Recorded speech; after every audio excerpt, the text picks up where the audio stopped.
हमारी माँ का फ़ोन आता है और क्या बोलती है मालूम है कि "घरे कौनो सामान ना हो रे खाए के।" एक विधायक की माँ फ़ोन करती है और बोलती है घरे कौनो सामान ना हो खाए के, तो फिर हम कल अपना घर 50,000 रुपया भिजवाएँ। पहला बात हम घर जाएँगे, घर में बैठेंगे तब तो हम जानेंगे कि मेरा घर में क्या घट रहा है, क्या बढ़ रहा है। किसी की माता-बहन को लेकर अगर कोई शब्द कर रहा है तो कहीं न कहीं उनकी अपनी सुचिता को दर्शाता है, उनका अपना व्यक्तित्व को दर्शाता है कि वो किस व्यक्तित्व के व्यक्ति हैं। आपके प्रति वो खुन्नस भावना रखते हैं, आप उसके प्रति क्या भावना हम उनके प्रति खुन्नस क्यों रखेंगे? मेरा लेवल कुछ और है, हमारा सोच कुछ और है, हमारा मिशन है, हम कुछ और मिशन के साथ आए हैं। हम अगर उस पे अपना समय गँवा देंगे तो फिर हमारा मिशन कहाँ जाएगा? ये नावाडी ब्लॉक बोकारो जिला में आता है।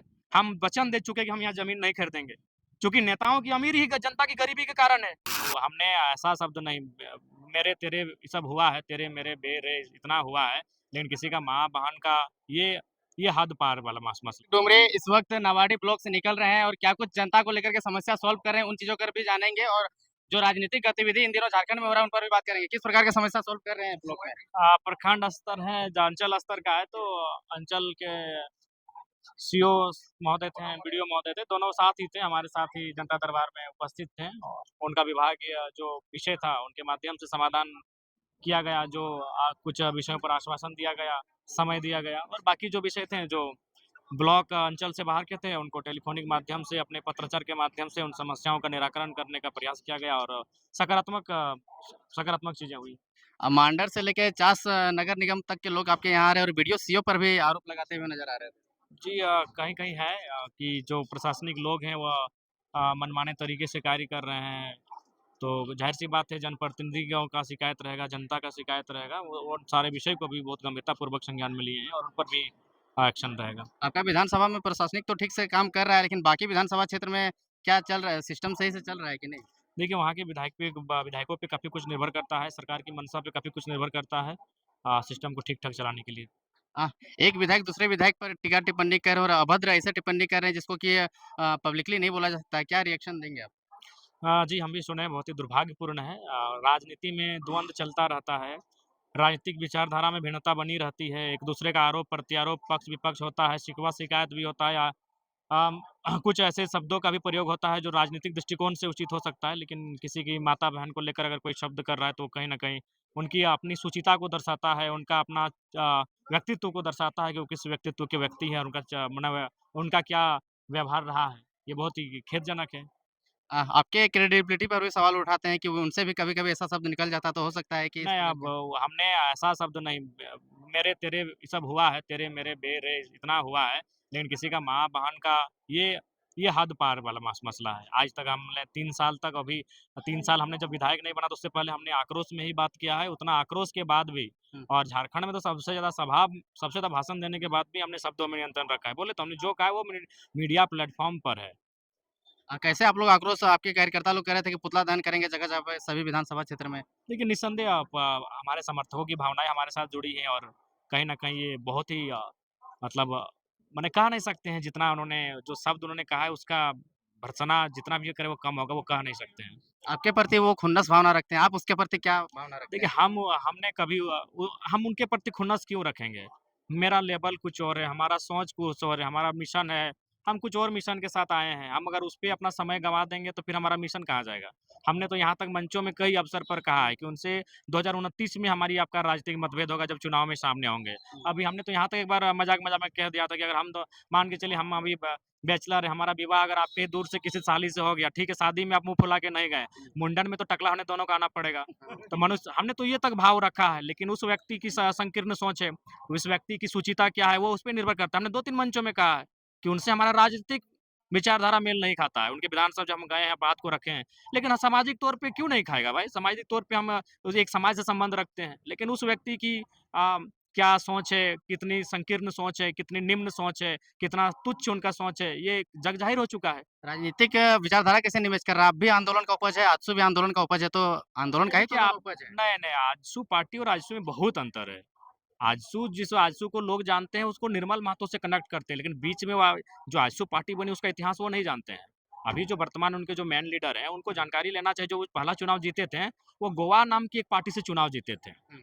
और सूर्य सिंह बेसरा जब 1990 में चुनाव जीते थे, वो आजसू पार्टी से नहीं इंडिपेंडेंट जीते थे। जैसे अभी फॉर एग्ज़ाम्पल कांग्रेस का मेन विंग है जो चुनाव लड़ता है, बीजेपी का मेन विंग है जो चुनाव लड़ता है, लेकिन सभी विंग का किसान मोर्चा है, सभी विंग का ओबीसी मोर्चा है, सभी विंग का एसटी मोर्चा है, एससी मोर्चा है, माइनॉरिटी मोर्चा है, वुमेन मोर्चा है, सभी विंग का। तो ठीक उसी प्रकार वो जेएमएम का ही आजसू विंग था, स्टूडेंट विंग, और वो निर्मल महतो उस समय पार्टी के मेन लीडर थे, उन्होंने इसको बनाया था। तो उसका जब चुनाव मेन विंग लड़ती है, यानी जेएमएम चुनाव लड़ती थी, आजसू नहीं। इसलिए आप 1990 के चुनाव को चेक कीजिएगा इंटरनेट में, अभी भी रिजल्ट पड़ा हुआ है। सूर्य सिंह बेसरा इंडिपेंडेंट लड़े थे, आजसू पार्टी से नहीं लड़े थे। इसका मतलब वो चुनाव लड़ने के लिए वो नहीं बनी थी। यानी जो चुनाव लड़ रही है, जाहिर सी बात वो फर्जी है। सत्ता के लिए। हाँ, निसंदेह। आप सिंपल सा बात है। ये राज्य के लोग चूँकि उतना तार्किक सोच नहीं पाते हैं, तार्किक सोचिए। और हिस्ट्री को खंगालिए ना, जो उनके सुप्रीम लीडर हैं, वो पहला चुनाव 2000 के आसपास या 1998 में जो लड़े थे, वो किस पार्टी से लड़े थे? इंटरनेट में सारा डिटेल्स है। वो गोवा नाम की पार्टी से लड़े थे, वहाँ का आजसू पार्टी क्यों नहीं था? क्योंकि आजसू पार्टी तो आजसू तो 1985 में बनी है। अगर आप उसके मेन लीडर हैं और वो ओरिजिनल है, तो 1985 से ही आपको चुनाव में होना चाहिए था। आप चुनाव गोवा पार्टी से लड़ते हैं, उसका नाम भविष्य में आजसू पार्टी करते हैं, तो ये हमको बताने की ज़रूरत नहीं है, और हमसे बेहतर वे लोग जानते हैं, जिन्होंने आजसू को सींचा है। जयराम को सबसे दुश्मनी है, जेएमएम से भी है, आजसू से भी है, बाकी से भी है। होगा ही। आप जिस जिस व्यवहार के साथ राजनीति करने आए हैं, उससे हर किसी को होगा। क्यों? राजनेता का मतलब क्या था? सुबह 4 बजे 3 बजे भोर उठ के जाना, उसके मतलब जिस प्रकार लोग मंदिर जाते थे, उस प्रकार विधायक के दरबार में जाते थे। हमने स्पष्ट कह दिया कि आराम से हम 8 बजे 9 बजे सूत के उठते हैं, आराम से 10 बजे खा पी के आइए। विधायक भगवान नहीं होता है, विधायक आपके बीच का है, आराम से मिलने आइए। खा पी के आप अपने समस्या को सुनाने आइए। हम शाम तक नहीं, रात तक आपकी समस्याओं को सुनेंगे, जब तक आपकी समस्याएँ खत्म नहीं होंगी। और हम बैठते हैं, सुबह 11 बजे बैठते हैं, तो शाम के 4, 5, 6 भी बज जाता है।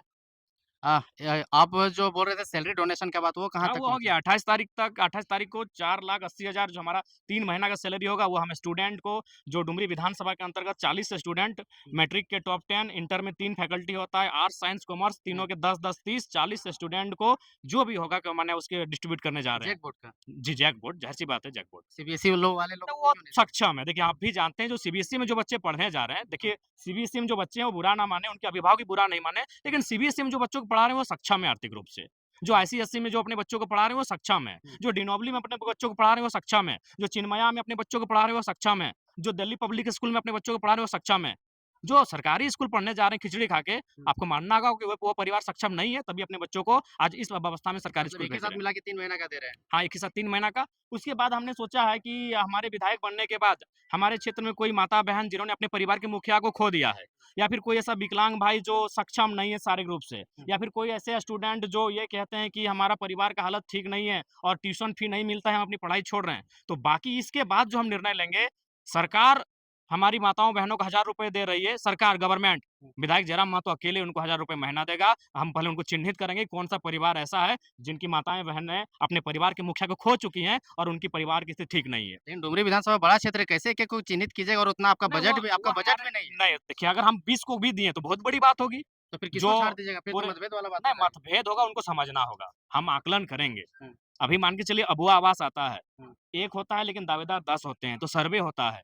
जिन ये उनको भी समझना होगा कि एक विधायक अगर ये सकारात्मक प्रयास कर रहा है, तो टाँग नहीं खींचना चाहिए। ये पूरे हिंदुस्तान में नहीं हुआ था कि कोई विधायक अपनी निजी सैलरी से ₹1000 किसी स्टूडेंट को महीना दे रहा है, अभी तब तक जब तक वो अपनी पढ़ाई कंप्लीट नहीं करेगा। किसी दिव्यांग को प्रत्येक महीना ₹1000 दे रहा है। वन टाइम मदद करते हैं। आप किसी राजा के दरबार में विधायक के टाइप पे चले गए तो 2000, 4000, 5000 वन टाइम मदद करेंगे। लेकिन हम अपनी सैलरी को अभी वो कौन-सा पैसा वो मदद करते हैं, जो वो ब्लैक में कमा के रखे हैं। हुँ। आप भी जानते हैं उनके पास ब्लैक पैसा है तभी वो जनता की मदद कर रहे हैं। वो 1.5 लाख 2 लाख मिलने वाली सैलरी किसी का हस्ती नहीं कि वो जनता को डोनेट करें। तो अपना जीवन क्या जनता के लिए निछावर कर दिया? बिल्कुल, आज आपको आश्चर्य होगा, कल ही जनता दरबार डुमरी में हमारी माँ का फ़ोन आता है और क्या बोलती है मालूम है कि, "अरे कौनो सामान ना हो रे खाए के।" एक विधायक की माँ फ़ोन करती है हुँ, और बोलती है, "अरे कौनो सामान ना हो खाए के।" हुँ। तो फिर हम कल अपना घर ₹50,000 भिजवाएँ। वो हालत है हमारा। सही बात है, हम घर पहला बात हम घर जाएँगे, घर में बैठेंगे तब तो हम जानेंगे कि मेरा घर में क्या घट रहा है, क्या बढ़ रहा है। हम घर कब जाएँगे अभी, और हम वो विधायक हैं जो हमने क्या वचन दिया है कि अपना जिला के बाहर हम ज़मीन नहीं खरीदेंगे। हाँ। ये नावाडी ब्लॉक बोकारो जिला में आता है। हम वचन दे चुके हैं कि हम यहाँ ज़मीन नहीं खरीदेंगे। चूँकि नेताओं की अमीरी ही जनता की गरीबी के कारण है। आज आप किसी से नहीं छुपा है। धनबाद के 2 नेता आने वाले दिन लगभग धनबाद का 25% ज़मीन धनबाद के 2 नेता के हाथ में होगा। नाम अभी नहीं लेंगे। आप भी जानते हैं, पूरा धनबाद जानता है। आने वाले 25 सालों में धनबाद के 2 नेताओं के पास धनबाद की अच्छी खासी ज़मीनें आने वाले 25 साल में हो जाएँगी। यानी गा जनता की गरीबी के कारण नेताओं की अमीरी है, और सबसे बड़ा कारण है संपत्ति। तो इसलिए हमने वचन दिया है कि हम अपना डुमरी विधानसभा में कहीं ज़मीन नहीं खरीदेंगे। इसलिए नहीं खरीदेंगे कि ये विधानसभा मेरे जिला में नहीं आता है।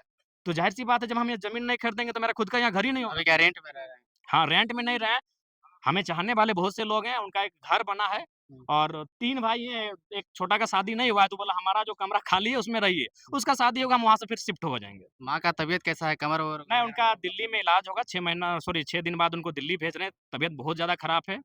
लेकिन क्या करें जनता बाकी माँ को भी हमको अपनी माँ जैसी ही लगती है, उनका दर्द भी हमको अपनी माँ के जैसा लगता है। इसीलिए हम मतलब ये नहीं डिफाइन कर पाते हैं कि हम अपनी माँ के लिए कैसा सोचें और बाकी माँओं के लिए कैसा सोचें। सभी माँ जो दुःख में हम देखते हैं, अपनी माँ जैसा लगता है हमको। चुनाव से पहले जयराम का ज़िंदगी और अभी का ज़िंदगी में क्या अभी अंतर है? ज़्यादा टफ़ हो गया है, चूँकि हम संवैधानिक पद में हैं, अभी अपेक्षाएँ ज़्यादा हो गई लोगों की, तो अभी थोड़ा-सा मेरा जीवन टफ़ है। और हम धनबाद में भी इसलिए नहीं रह सकते हैं कि वो मेरा विधानसभा नहीं है। लेकिन जिला है। जिला है तो वहाँ कैसे रहेंगे? फिर यहीं डुमरी के लोग कहेंगे विधायक जी हमनी यहाँ जितवा लिए और अपन घरे रहथिन। तो ये भी हमारा समस्या है। हम न यहाँ भी फिक्स टाइम के लिए नहीं रह सकते हैं, अपने घर में भी नहीं रह सकते हैं। तो इसीलिए जहाँ जिसका घर मिलता है वहाँ रह लेते हैं। डुमरी वाला भी बोला कि विधायक जी सप्ताह में 2 दिन हियों रहा। तो हम बोले एगो मकान देखिए भाड़ा में कहीं जो है हमको देंगे, रह लेंगे।